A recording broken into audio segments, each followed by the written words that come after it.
The 1993 season had been a tough one for Damon Hill. In his first full season of Formula 1, driving what was surely the fastest car in the sport, Damon had struggled to match his teammate Alain Prost and had only half his points tally at the halfway stage of the season.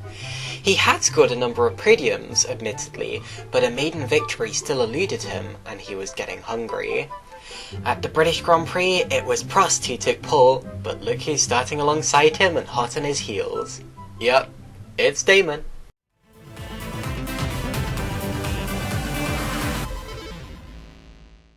The Williams cars have been frighteningly fast in qualifying, as evident by those lap times, 1.4 seconds to the rest of the field, and people complain about Mercedes today. Ayrton Senna was second in the championship, and he sat fourth on the grid over a second faster than his struggling teammate Michael Andretti. It was showtime in Silverstone. When the race began on the old pit straight, Prost got a bad start, allowing Damon Hill to rocket into the lead in front of a cheering home crowd. Senna got up to second as well, and seeing this, Andretti got jealous of the attention and decided to go for a bounce through the gravel. He beached the car and didn't even get to feature on the crunch count as he didn't hit anything. Johnny Herbert then challenged Patrese for 6th, but that was about it for the first lap as the field slotted into position, giving us a chance to look at just how beautifully smooth and rounded F1 cars from the early 90s were. Heckin' stunning! Back to the front of the field, a battle was beginning to brew. Prost versus Senna! I finally got the legendary rivalry playing out on my channel. This time it's Prost behind Senna, with the latter defending for his life. Right side. Left side. Right side again? No. You can actually find the whole battle on the F1 YouTube channel, and it's a great watch. I can't do it justice by being silly about it, so go check it out.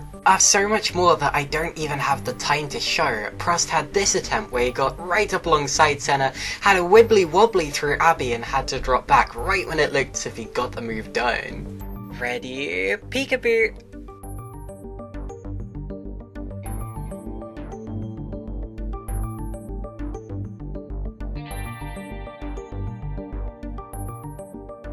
Finally, the pace of the Williams became too much for that of Ayrton Senna's McLaren, and he went through, but this battle had cost them both a lot of time, brought Schumacher into the fight for a podium, and let Hill disappear into the distance. Now watch Schumacher as he tries to take third, and then Senna's like, I'm used to that by now, bucko. Oh, but he couldn't do anything about this one though. Ayrton certainly seemed to be losing time to his rivals at this stage, especially on the straights. With all this going on up front, you'd be forgiven for forgetting that there was even anyone else in the race besides the top 4, but here's Aguri Suzuki, who had been in the race until dropping out on lap 8 as the second retirement. He was quickly joined by Gerhard Berger, whose car was suffering from handling issues during a pitiful season for Ferrari, which saw them come away with no wins and just a handful of podiums. Wait, Ferrari? Poor handling? Retirements? This all sounds very familiar. Meanwhile, there was a battle going on for 8th place between Derek Warwick and Mark Blundell, the latter of whom was lucky to even be alive after this scary moment in practice on Friday. Whoa! His teammate Martin Brundle was running well and was sitting 5th ahead of Riccardo Patrese until he made a pit stop. It was a pretty quick stop for those days, even though there was no refueling, taking just under 7 seconds. Now can we just take a moment to appreciate this in-car shot of Ayrton Senna stretching his palm on the straights? Anyone who's ever driven a kart at speed will know why he did that, but you rarely get to see it like this. That's fantastic. Less fantastic was when Ayrton found himself stuck behind Thierry Boutsen on pit entry, as this was back in the days where there was no pit speed limit, but you still couldn't overtake the car in front of you. This cost Ayrton a few seconds, but McLaren made it up again with a blinder of a pit stop that took only 5 seconds to complete. They completed it, and he was back on his way. We then got our very first addition to the crunch count as Carl Wendlinger lost control at Stowe and stuffed his Sauber into the wall, luckily less hard than Schumacher would do 6 years later. This was Carl's 8th retirement in his last 10 races. Not really a great tally, I'm afraid. Talking of Schumacher, he ducked into the pits immediately afterwards, and his stop time of 5.5 seconds ensured that he got out well ahead of Senna. He was quickly followed in by his teammate Patrese and Johnny Herbert, who were fighting over the last point scoring position. Next up in the pit cycle came Alain Prost, who came in before his teammate despite being behind him on the road, but the championship leader was dealt a pretty underwhelming pit stop time of 8 seconds. His teammate Hill's stop was a few tenths of a second quicker, being a 7.6 second stop, but they still had a long way to go before the sub 2 second pit stops they'd be pulling 26 years later. Next up is a segment I like to call backmarkers being backmarkers, as Andrea De Cesaris and Luca Badoer collide, luckily getting away with minimal damage. Luca later retired from an apparent electrical glitch, but I'll mention this now for pacing reasons. Now some more backmarker troubles. Hill has been caught up in traffic, and look at the gap for the lead. Prost is right there. Imagine how it must feel to be leading your home Grand Prix in front of your cheering home crowd, having never won a Grand Prix before, but seeing your 3-time world champion teammate in your mirrors. Heck. However, Hill got a lucky break when the safety car was brought out to help the marshals clear Badoer's stricken Lola, the only Lola in the race after Alboreto failed to qualify. This was actually one of the first few times that the safety car had ever been called out in a Grand Prix, and it should be pointed out that there are 3 lapped cars between Prost and Schumacher, setting the stage for a flat-out showdown to the flag between Hill and Prost. Forget Tomato from Cars, I am the world's best backwards driver. Also, is it just me, or does the guy in the Lola look like Jeremy Clarkson? This safety car period also gave us one of the best Murrayisms of the early 90s. Listen to this. Into the pit lane comes Andrea De Cesaris, the man who's won more Grand Prix than anybody else in the history of Grand Prix racing without actually winning one of them. Okay then. Anyway, the race got back underway and the Williams drivers accelerated away from the rest of the field. With just 15 laps to go, we were being set up for a showdown. But then Murray uttered the fateful phrase, "Looks as though," and I must be careful what I say now, he is in line for his first Grand Prix win at Silverstone.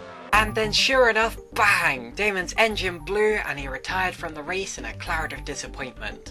He had driven a wonderful race, but the safety car had caused his engine to overheat just a little bit too much, and his chance of a fairy tale win went down the drain.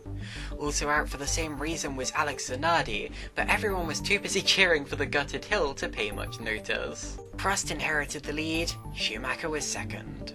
In the closing stages, Marc Blundell was running in 7th place just outside the points until he had this spin at Priory and dropped behind Warwick. Meanwhile, his teammate Brundle was inside the points but under pressure from Patrese, but with Martin still ahead of the Benetton driver in the championship, he defended hard as Patrese looked this way and that, struggling to find a way through. Now watch as Patrese takes a look around the outside of Brundle but doesn't make it and almost loses out to Johnny Herbert, who had been brought right back up to them by the safety car. It was a ferocious fight for 4th and they almost went 3 wide through Woodcote, and with the laps ticking down, this Silverstone squabble was getting more and more crucial. Watch Patrese once again playing peekaboo with Brundle. Sadly, all of Martin's defensive driving came to naught as he retired on lap 54 with a gearbox issue. He dropped from 4th all the way down to 14th, where he was ultimately classified. This elevated Derek Warwick into the points and Martin's teammate Marc Blundell into 7th. I would like to quickly point out that Brundle and Blundell were teammates that year, which must have been a nightmare for poor Murray. Where's the truck gone? It was here a minute ago. Now I wonder, is there any reason I'm showing you some action involving a lap Jordan to flex that I recently won a sim race at this circuit in that car by 23 seconds? I don't know, maybe. Of course though, out front and untouchable was Alain Prost, who on that day became the first driver in history to win 50 Grand Prix, which at the time seemed like a heck of a lot. It's crazy to think that now we're waiting to see Lewis Hamilton be the first to 100. Second in the race was Michael Schumacher, the man who would go on to beat Prost's record, and third would have been Ayrton Senna, but he amazingly ran out of fuel on the last lap just as he had done 2 years prior.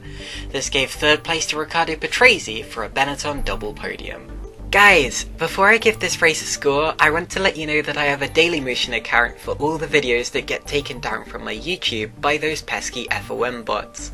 I always make sure that my videos fall under fair use, but the trigger-happy robots employed by the FIA often don't consider this before taking down my videos. As a result, you can find my reviews of the 1996 Monaco and Portuguese Grand Prix, as well as the 2015 Hungarian Grand Prix and more. Heck, if the bots strike again, then you might well be watching this video on Dailymotion right now. So please, go and click the link in the description so you can watch all episodes of random F1 race reviews. Thank you. I gave the Grand Prix a 7.7 out of 10 due to its fantastic on-track action. Prost versus Hill, Patrese versus Brundle versus Herbert, and of course that wonderful Prost versus Senna battle. I even gave this race a bonus point since it was one of the last times we got to see a true fight between two of the most famous rivals in F1 history. The score is somewhat brought down by the lack of championship implications, as by this point in the season everyone basically already knew that Prost was going to be champion, and the real fight was between Senna and Hill, who both scored lowly, if at all. I'll give the Driver of the Day award for Best Driver to Martin Brundle for his wonderful defensive driving. Had his gearbox not blown, he would likely have scored a podium finish in front of his home crowd, just as he had done the year before, and I think he deserved to do so. I'll give the Inouye trophy for Worst Driver to Michael Andretti because, I mean, come on, what was that? Drive safe guys, and I'll see you next time.